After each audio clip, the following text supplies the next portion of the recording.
이번 시간의 학습 목표와 학습 내용입니다.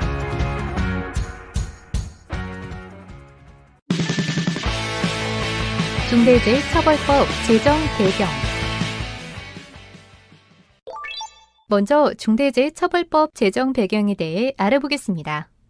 현대중공업 아르곤가스 질식 사망사고, 대한화력발전소 압사사고, 물류창고 건설 현장 화재 사고와 같은 산업재해와 가습기 살균제 사건 및 4.16 세월호 사건과 같은 시민재해와 같은 중대재해로 인한 수많은 사망사고는 오래전부터 심각한 사회적 문제로 지적되어 왔습니다. 이러한 재해가 계속되는 근본적 이유는 안전보건에 관한 법령상 제도 개편이 꾸준히 이어져 왔음에도 경영 책임자가 안전보건 관리체계 구축 등 산재 예방을 위한 경영 시스템을 마련하지 않았기 때문입니다.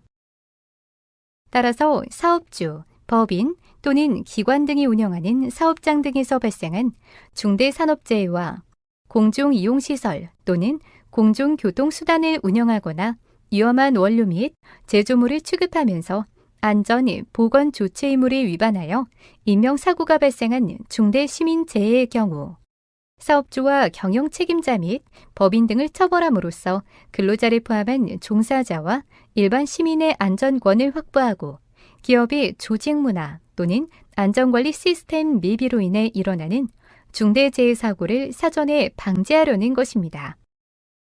다음으로 중대재해처벌법의 목적에 대해 알아보겠습니다. 사업주 또는 경영 책임자 등에 대한 처벌 규정은 근로자를 포함한 종사자와 일반 시민의 생명과 신체를 보호하기 위한 수단이지 처벌 그 자체를 목적으로 하는 것은 아닙니다. 중대재해처벌법의 궁극적인 목적은 경영 책임자가 사업 또는 사업장에 대한 안전과 보건에 관한 인프라를 구축함으로써 산업안전보건법 등 안전보건 관계법령상 안전보건 조치가 실효성을 갖도록 하여 중대재해를 예방하는 데 있습니다. 다음으로 입법 과정에 대해 알아보겠습니다. 2020년 6월 11일 중대재해에 대한 기업 및 책임자 처벌 등에 관한 법률안이 발의된 이후 중대재해로 사망한 근로자 가족들의 국회 앞 단식 농성 및 청원 등으로 동법 제정에 대한 사회적 분위기가 형성되었고 여야에서 적극적인 입법 발의 후 법제사법위원회에서 빠르게 대안이 만들어지며 중대재해처벌법이 제정되었습니다. 자세한 연역은 상세 보기를 참고하세요. 산업재해 발생 현황. 중대재해처벌법이 제정된 곳은 아직도 사망사고 등 산업재해가 많이 발생하고 있기 때문입니다. 이에 대해 우리나라 사고 사망자, 사고 사망 만인율 현황을 보겠습니다. 통계에 따르면 산업 현장에서 산업재해로 인한 사망자가 감소 추세이나 꾸준히 발생하고 있습니다.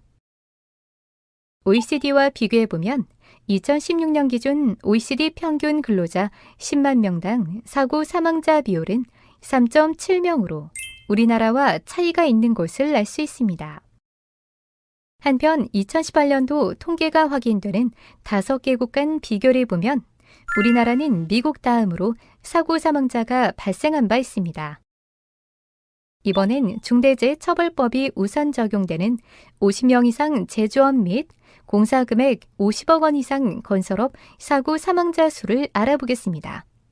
먼저 제조업의 경우 2021년 8월 기준 사고 사망자 133명 중 근로자 수 50명 이상 사업장에서 101명이 사망했습니다. 발생 형태별로는 끼임, 떨어짐, 부딪힘, 교통사고, 이외 기타 사고가 발생했습니다. 한편 건설업의 경우 2021년 8월 기준 사고 사망자 307명 중 공사 금액 50억 원 이상 건설공사에서 91명이 사망했습니다. 발생 형태별로는 떨어짐, 끼임, 부딪힘, 이외 기타 사고가 발생했습니다. 이처럼 어느 정도 규모가 있는 사업장에서도 떨어짐, 부딪힘과 같은 기본적인 안전 수칙을 지키지 않아 발생하는 산재 사망 사고가 적지 않다는 점에서 중대재해처벌법 제정의 필요성을 알 수 있습니다. 중대재해처벌법 제정 목적. 이번엔 중대재해처벌법 제정 목적을 알아보겠습니다. 먼저 안전, 보건관리에 대한 인식 전환의 필요입니다. 상대적으로 소홀히 여겨지던 안전 보건관리의 가치는 최근 시대적 흐름에 발맞춰 변화하는 중입니다. 특히 상장기업 ESG 공시의무 제도화를 통해 환경, 사회, 지배구조에 대한 경영진의 전반적인 의식 확장이 요구되고 있습니다. 두 번째 목적은 산업안전에 관한 패러다임 전환입니다.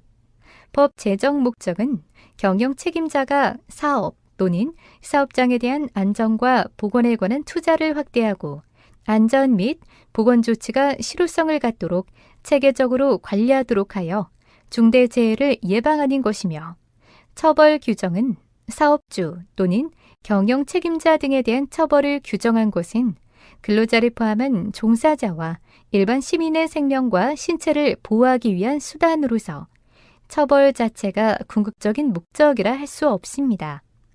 다시 말해 중대재해처벌법 제정은 사업주와 경영 책임자가 안전보건관리 체계에 관심을 갖고 안전보건관리 체계를 구축하고 관리하며 산업안전의 질을 높이라는 메시지인 것입니다.